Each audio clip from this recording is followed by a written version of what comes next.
Salut les gars, ici Abba de First. Aujourd'hui, on va parler de quelles sont les choses les plus importantes pour gagner tous les combats. Quelles sont les choses les plus importantes pour gagner tous les combats? Si vous voulez gagner un combat de rue, par exemple, quelles sont les choses importantes pour être sûr à 100% de gagner?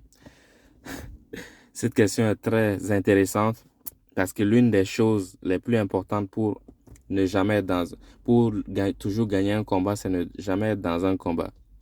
Comment ne jamais être dans un combat? Si vous êtes monstrueux, si vous êtes musclé,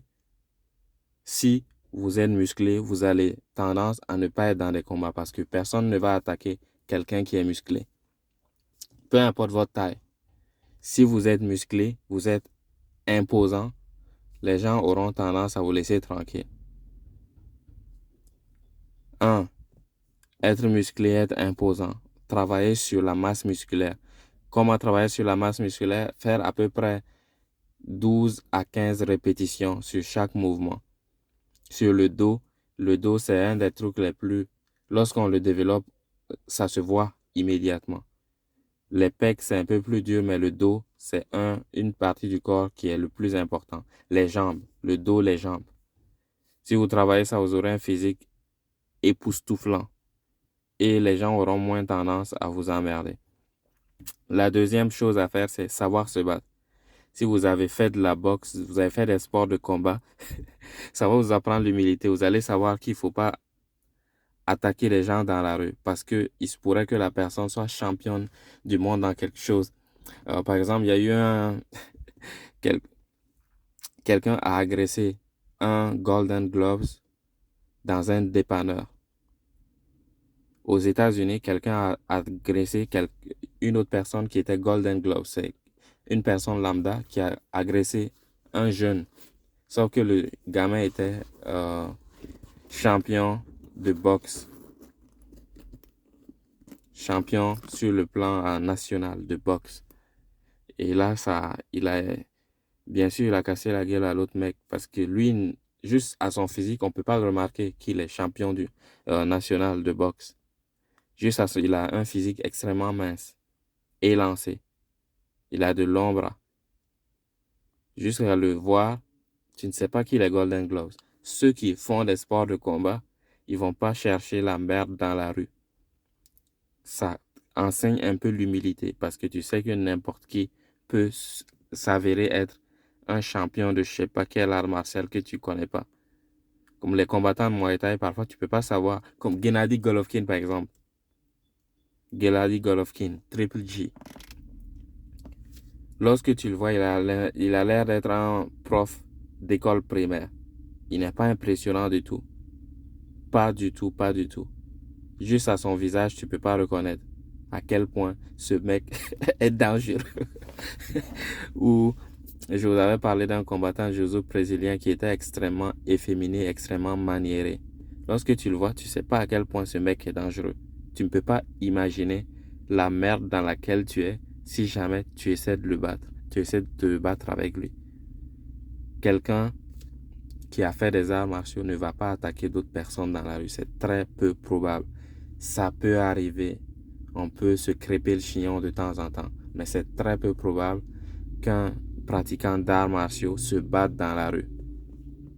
Très très peu probable.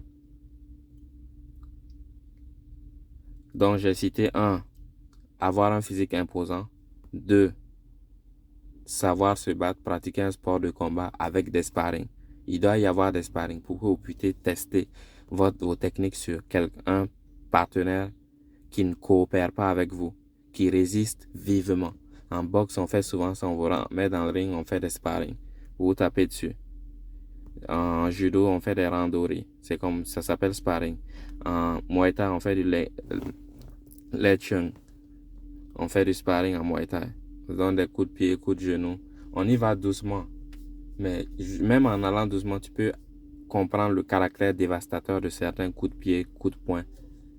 Tu peux apprendre leur caractère dévastateur, même lorsque les coups sont portés à faible intensité. Quoi d'autre? Ouais, je parlais du judo, du MMA. Il y a des sparring en MMA, en boxe, en lutte, en jiu-jitsu brésilien ou grappling, en quoi, quel autre sport? Il y a plein de sports où il y a des sparring. Il faut prendre un sport où il y a des sparring. On va pas faire de l'aïkido forcément parce que ça nous donne pas des sparring de haute intensité, full contact. On n'est pas en train de... Lorsqu'on regarde un combat d'aïkido, c'est pas deux personnes qui sont vraiment en train de se faire du mal. En boxe, ils donnent des coups de poing. Comme d'habitude, dans un combat de va ressembler à un combat de boxe ou un combat de kickboxing. Ils vont peut-être donner un coup de pied et principalement des coups de poing. Si tu es un boxeur, tu vas forcément t'en sortir. Si tu tombes pas sur un autre boxeur, bien sûr. Si tu tombes sur quelqu'un de lambda, il va rien faire du tout. En boxe, il va rien faire. Si tu as fait même un mois de boxe, tu pourras le laver. Théoriquement, tu auras les moyens, les outils pour le laver.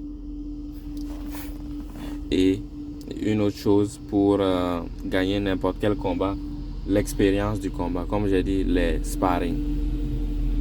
L'expérience du combat. Il y a des gens qui font de la boxe, mais ils font que taper dans le sac. D'autres qui font du Muay Thai ou du kickboxing, mais ils vont aller au gym, ils vont taper dans le sac et ils vont partir chez eux. Ça ne te donne pas l'effet d'avoir un adversaire devant soi. L'adversaire, il va bouger. Il va t'envoyer des parpaings, il va esquiver. Lorsqu'on a des sparring avec des gens qui ont le même objectif que nous, ça veut dire nous toucher sans se faire toucher, on a plus de chances de savoir se battre que lorsqu'on fait uniquement taper dans le sac. Taper dans le sac, c'est bien. Ça nous apprend la coordination, les mouvements de tête, la défense, mais ça nous met pas en face ça nous met pas en situation réelle. Je répète, les 3 choses qu'il faut pour gagner n'importe quel combat. 1. Avoir l'air intimidant, vous n'allez pas avoir de combat. 2. Savoir se battre. S'entraîner pour être de bons combattants. S'entraîner pour apprendre un art martial en fait. Et troisièmement, faire des sparring.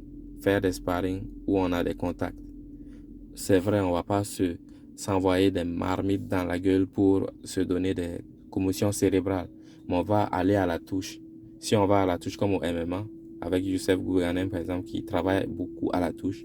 Si on va à la touche, on va pouvoir faire énormément de sparring sans se blesser. Et on va pouvoir avoir tous les bénéfices du sparring. C'est tout pour aujourd'hui, c'était Abba the First.